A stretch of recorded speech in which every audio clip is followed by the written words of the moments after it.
সকালে এই যে কাটা কচু তুলবো সেজন্য এই পাশে মাঠের এক পাশে চলে এসেছি। দেখুন এখানে প্রচুর পরিমাণে গাছ, তো বড় গাছ কিছু মানুষজন কেটে ফেলেছে। তো আমি এখান থেকে এই যে বেছে বেছে কচি কচি ডাঁটাগুলো নিয়ে এসেছি।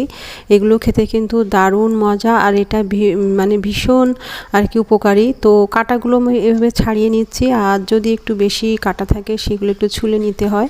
তো এরপরে কিন্তু আমি এটা ভাপিয়ে নিচ্ছি লবণ হলুদ দিয়ে। এটাতে কিন্তু প্রচুর পরিমাণে আয়রন, তারপরে ক্যালসিয়াম আর হাত পার ব্যথা দূর করে, আর যাদের কোষ্ঠকাঠিন্য আছে সেটাও দূর করে। এটা কিন্তু ভীষণ উপকার, আর খেতে কিন্তু খুবই মজা। যারা একবার খেয়েছে তারা তো জানে। তো আমি এটা ভাপিয়ে নিয়েছি, আর এখন এই যে পেঁয়াজ মরিচ দিয়ে তারপর এটা ভাজি করে নিব। আর তার সাথে আমি একটু 2টা ফল দিয়ে জিরা, যাতে খেতে কিন্তু আরও টেস্টি হয় এটা দিলে। আপনারা কিন্তু এখন কেউ ভাবতে পারেন যে একেবারে তেল হয়নি। আসলে আমি তেলটা কিন্তু খুব মানে কম খাই, আর কম তেলে রান্নাবান্না আমি বেশি করতে পছন্দ করি। তো যাই হোক, আমি কিন্তু এভাবে ভাজতে ভাজতে একদম কালচে করে ফেলবো, আর এটা কিন্তু দুর্দান্ত খেতে হয়েছিল।